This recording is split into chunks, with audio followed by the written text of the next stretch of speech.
अक्का और राक्षस राजा। कर्नाटक की उत्तर दिशा में चंदन का एक घना जंगल था। इतना घना कि दिन में भी उसमें रात जैसा अंधेरा रहता। जंगल के बीचों बीच एक प्राचीन मंदिर था। उसी में एक और उस मंदिर के पुजारी और उनकी पत्नी रहते थे। वे दोनों अंधे थे। उनके कोई संतान नहीं थी। इस बात का उन्हें बहुत दुख था। उन्हें जंगल के अंधेरे से कोई अंतर नहीं पड़ता था, परंतु सूर्य का प्रकाश नहीं मिलने से जंगल के फलदार वृक्ष सूखने लगे थे। पुजारी की पत्नी को 2 लोगों के लिए भोजन की व्यवस्था करना भी अब कठिन हो रहा था। जैसे तैसे वे इस आशा के साथ समय बिता रहे थे कि जैसे सबके दिन बदलते हैं, कभी उनके भी दिन बदलेंगे। उनका पूरा समय मंदिर की देखभाल में ही बीतता। एक दिन वहाँ एक सन्यासी आया। उसने पुजारी दंपति से भिक्षा मांगी। पुजारी की पत्नी जंगल में गई। जो भी फल मिले उसे लाई। घर में जो कुछ भी रूखा सूखा था, उससे अतिथि का सत्कार किया। सन्यासी उनकी सेवा से प्रसन्न हुए और बोले, वत्स, मैं तुम दोनों की सेवा से प्रसन्न हूँ। तुम्हारी कोई इच्छा हो तो बताओ। अंधे पति पत्नी ने एक साथ कहा, अतिथि देवता, हम दोनों बूढ़े हो रहे हैं। हमारी देखरेख करने वाला कोई नहीं है। हमें संतान की कामना है। सन्यासी ने वरदान दिया, ऐसा ही होगा। आपके यहाँ कन्या का पलंगपोश लेकर सौदागर जंगल से दूर निकल आया। उसे जंगल के दूसरी ओर महल दिखाई दिया। उसे आश्चर्य हुआ कि यह महल कहाँ से आया। इसके पहले तो उसने इस महल को कभी नहीं देखा था। वास्तव में वह राक्षस राजा का मायामहल था। वह राजा बहुत क्रूर और दुराचारी था। लोगों को मारता पीटता। जिसकी जो चीज उसे अच्छी लगती, उसे छीन लेता। जब लोग रोते चिल्लाते तो वह खूब हंसता। उसके महल के आसपास कोई पशु पक्षी तक नहीं आते, क्योंकि वह सबको मारकर खा जाता। चिड़ियों की चहचहाहट सुनकर वह क्रोध से भर जाता। इसीलिए लोग उसे राक्षस राजा कहते थे। अब इसे संयोग ही कहेंगे कि सौदागर सीधे इसी राजमहल में पहुंचा। वहाँ रानी ने जब पलंगपोश देखा तो वह उन्हें बहुत पसंद आया। उन्होंने उसे सौदागर से मुंह मांगे दाम देकर खरीद लिया। रात को जब राजा और रानी उस पर सोए तो उनके आश्चर्य का ठिकाना न था। वे जिस ओर सोते उस ओर काढ़ी गई ऋतु का उन्हें वैसा ही आभास होता। रानी की ओर ग्रीष्म ऋतु थी, उन्हें पसीना आ रहा था। राजा की ओर सर्दी का दृश्य था, ठंड के मारे उनके दांत किटकिटाने लगे। उन्हें समझ में आ गया कि यह इस पलंगपोश पर बनाए गए दृश्य का ही कमाल है। जैसे तैसे सवेरा हुआ। राजा ने उस सौदागर को दरबार में लाने का हुक्म दिया, जिससे रानी ने उसे खरीदा था। राजा के सिपाही सौदागर को खोजने निकल पड़े। अंत में वे सौदागर को राजा के सामने ले आए। सौदागर डरते डरते राजा के सामने खड़ा हो गया। राजा ने पूछा, तुम यह पलंगपोश कहाँ से लाए? सौदागर बोला, चंदन के जंगल के बीच में एक प्राचीन मंदिर है। उसी मंदिर के अंधे पुजारी की कन्या ने इसे बनाया। मैंने उससे ही इसे खरीदा था। राजा तो राक्षस था ही। उसके मन में यह बात आई कि जिसके हाथ की कशीदाकारी इतनी सुंदर है, वह स्वयं कितनी सुंदर होगी। मैं तो उसे अपनी रानी बनाऊंगा। उसने सैनिकों को आदेश दिया, तुम्हें पता नहीं कि हमारे राज्य में इतना अच्छा काम करने वाली लड़की रहती है।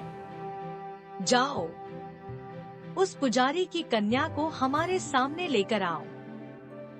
सैनिक जब जंगल के मंदिर में पहुँचे तो अक्का अपने माता पिता को भोजन परोस रही थी। सैनिकों ने अक्का को राजा का आदेश सुनाया, ए लड़की, झटपट तैयार हो जाओ। राजा ने तुम्हें राजमहल में बुलाया है। अक्का ने पूछा, पर मुझे क्यों?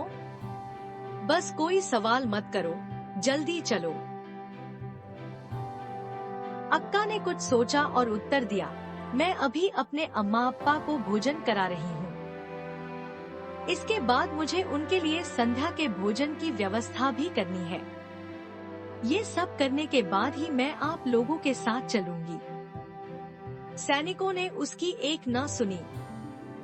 वे उसे जबरदस्ती उठाकर ले आए। राजा ने जब अक्का को देखा तो उसकी सुंदरता पर चकित रह गया। उसने तुरंत उसके सामने विवाह का प्रस्ताव रखा। उसका हाथ पकड़कर चूमते हुए बोला, तुम्हारे हाथों में जादू है। तुम्हारी उंगलियां कितनी कोमल हैं। तुम इतनी सुंदर हो, इतनी अच्छी कढ़ाई करती हो। अब तक मुझे तुम्हारे बारे में पता क्यों नहीं चला? मैं तुमसे अभी विवाह करना चाहता हूँ। अक्का निर्भीक और निडर थी। उसने अपना हाथ जोर से छुड़ाते हुए कहा, व्यर्थ की बातें मत करो, मुझे घर जाने दो। मेरे अंधे माता पिता मेरी राह देख रहे होंगे। मुझे घर में बहुत काम है। राजा कहाँ मानने वाला था। उसे तो कोमलांगी अक्का को अपनी दुल्हन बनाने की धुन सवार थी। उसने अक्का को कैद कर लिया। अक्का बहुत रोई, गिड़गिड़ाई, पर राजा न माना। राजा की पहली रानी ने अपने पति को समझाने की कोशिश की तो राक्षस राजा को गुस्सा आया। उसने रानी को भी कैद में डाल दिया।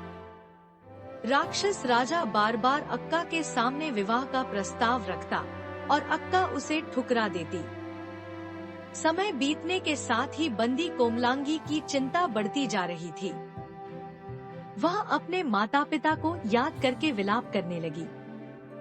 बार बार कहने सुनने पर भी अक्का ने उस राजा की बात न मानी।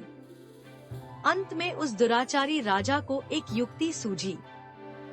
उसने बेलबूटे बनाने की पूरी सामग्री अक्का को देते हुए कहा, मुझे बहुत दिन हुए कोई मुर्गा देखे हुए।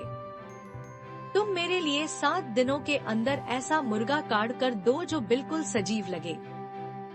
ऐसा कर सको तो तुम आजाद हो जाओगी। भूखी प्यासी रहकर अक्का ने मुर्गा बनाना शुरू किया। 7वें दिन काम पूरा हुआ। अक्का को अपने माता पिता की याद आ रही थी। इसी सोच में इसके हाथ में सुई चुभ गई। उंगली से खून बहने लगा। खून की एक बूंद मुर्गे की कलगी पर पड़ी तो मुर्गे ने उसे मोती समझकर मुंह में डाला। उसी समय वह सचमुच जीवित होकर इधर उधर उड़ने लगा।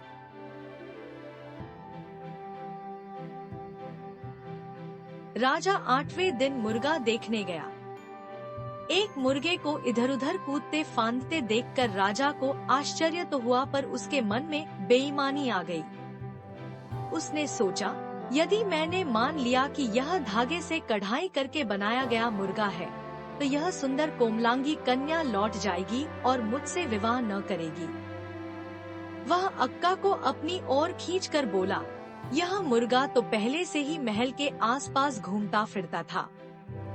तुम्हारा कशीदेकारी वाला मुर्गा कहाँ है? राजा की बात सुनकर मुर्गे को बहुत गुस्सा आया। वह जोर जोर से बांग देते हुए इधर उधर कूदने लगा। इस पर भी राजा ने अक्का को नहीं छोड़ा तो मुर्गा राजा की दाढ़ी पर झपटा और उसे नोचने लगा। राजा ने अक्का को छोड़ते हुए कहा, अभी तो मैं तुम्हें छोड़ देता हूँ। तुम्हें 1 हफ्ते का समय देता हूँ। इस बीच हमारे लिए जंगल में घूमता नाचता मोर बनाकर दो, तभी तुम्हें छोड़ूंगा, नहीं तो जिंदगी भर तुम्हें यही कैद में रहना होगा। तुम्हारे अंधे माता पिता को भी कैद में डाल दूंगा। बेचारी अक्का रात दिन लगकर फिर से मोर बनाने में जुट गई। 7 दिनों में मोर बन गया। अक्का को अपने माता पिता की याद आई तो आंखों से आंसू बहने लगे।